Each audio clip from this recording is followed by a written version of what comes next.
नमस्कार मित्रों। आज नव संवत्सर है और हिंदुओं का ये सबसे बड़ा पर्व और हमारा जो हिंदुओं का जो नव वर्ष है आज ही के दिन यह मनाया जाता है, चैत्र शुक्ल प्रतिपदा।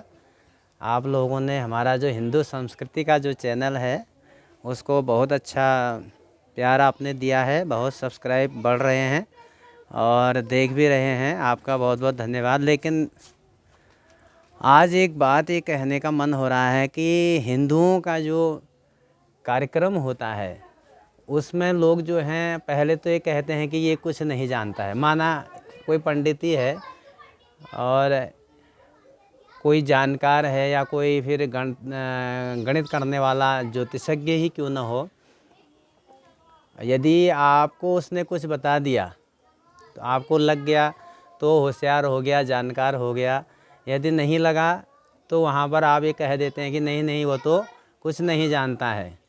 लेकिन जब जान गया और जान करके वो मान गए लोग और उसको पहचानने लगे और उसके जो है लोग भक्त बढ़ गए, तो उसके बाद क्या होता है, उसकी टांग खींचना शुरू कर दी जाती है। जैसे मैं बात करना चाह रहा हूँ कि जो बागेश्वर धाम के आदरणीय धीरेन्द्र शास्त्री जी हैं, छोटे हैं वो बहुत अभी और काफ़ी छोटी उम्र के हैं, 25-26 साल का उनको बताया जा रहा है।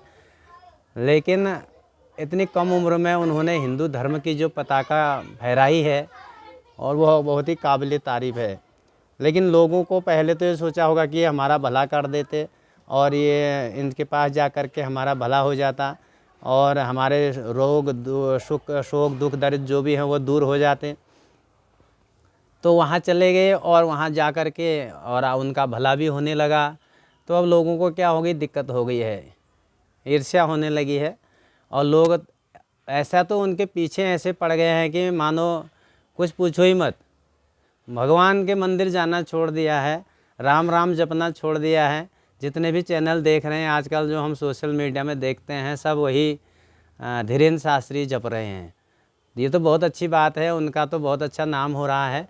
लेकिन ये कहाँ तक उचित है कि आप अपने कारोबार छोड़ करके एक उसके पीछे पड़ रहे हैं कि जो हिंदू धर्म की पताका को आगे बढ़ा रहा है, आपका भला भी कर रहा है, कोई लूट खसोट तो कर नहीं रहे हैं, तो आपका भला ही कर रहे हैं और उससे भला भी हो रहा है जो उपाय बता रहे हैं। तो क्योंकि हमारा जो सनातन धर्म है, जो हमारा हिंदू संस्कृति का जो धर्म है, हमारा जो धर्म है, हमारा धर्म है क्या हिंदुओं का। अब ये थोड़ी कि हम भगवान नहीं है बोलने लगेंगे, तो हमारे यहाँ तो अनेकों भगवान हैं, अनेकों आस्था है। जिसकी आस्था होती है तो आस्था के अनुसार पूजा करता है और उसी के अनुसार उसको फल भी प्राप्त होते हैं।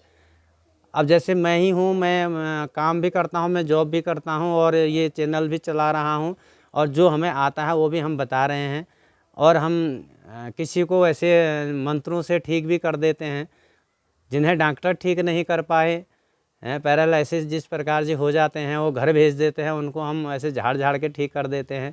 तो ये एक चमत्कार नहीं है, ये मंत्र की शक्ति होती है, मंत्र शक्ति होती है। कि कई लोग ऐसे हैं, हमारे जो ताऊ जी लोग थे, हमारे जो गुरु लोग थे, उन्होंने कई ऐसे लोगों को ठीक करा है अपने मंत्र शक्ति से।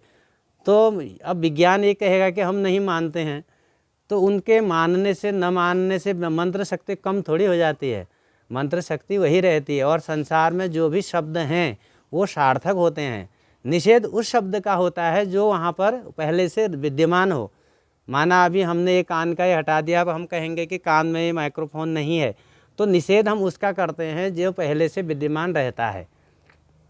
तो इसी प्रकार जो भी सब ब्रह्मांड में जो भी शब्द घूम रहे हैं वो कभी न कभी पहले थे। यदि भूत हैं, भगवान हैं, भगवान को यदि आप मानते हैं तो भूत भी हैं। भूत मैंने तो प्राणी होता है, और लेकिन आप दूसरे प्रकार से उस बातों को समझा जाता है। मतलब जो भी मेरा कहने का तात्पर्य है कि जो भी शब्द बने हैं वो हैं, वो निश्चित ही संसार में इस ब्रह्मांड में घूम रहे हैं। इसका मतलब वो कभी न कभी थे। तो इसको कोई माने न माने वो आस्था पर निर्भर करता है मित्रों, वो उसकी आस्था है। तो उसकी आस्था को, किसी की आस्था को ठेस पहुंचाना एक उचित नहीं है, ये तो संविधान में भी उचित नहीं है। तो एक किसी व्यक्ति विशेष के पीछे लग जाना कि वह क्या कर रहा है, वो कोई चमत्कार नहीं है, वो नहीं है, ये नहीं है, वो नहीं है।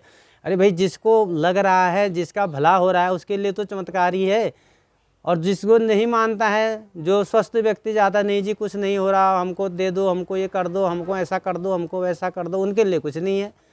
लेकिन उनसे पूछिए ना जो दुखी हैं, भूख क्या जाने बासी भात। भाई, जिसका पेट भरा रहता है उसको क्या पता भूख का पता उनसे पूछिए जिनको खाना नहीं मिला है। नींद का पता उनसे पूछिए जो कई देर रातों से सोए नहीं हैं। तो जिसको सब कुछ मिला हुआ है उसके लिए तो सब आनंद है।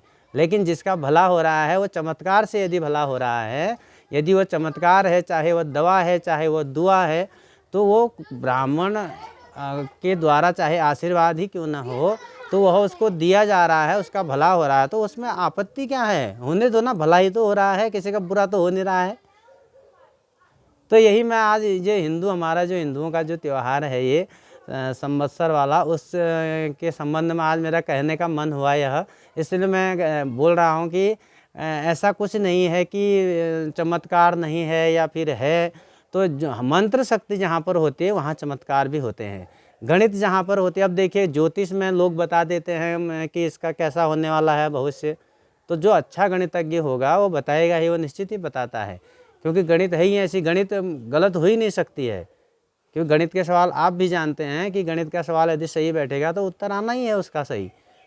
तो उसके लिए सटीक निर्णय चाहिए, सटीक जानकार चाहिए और सटीक उसका फलित करने वाला चाहिए, तो अच्छा ही होता है। और इन्हीं शब्दों के साथ मैं बागेश्वर से डॉक्टर रमेश कांडपाल बहुत बहुत शुभकामनाएं हिंदू पर्व की। नमस्कार।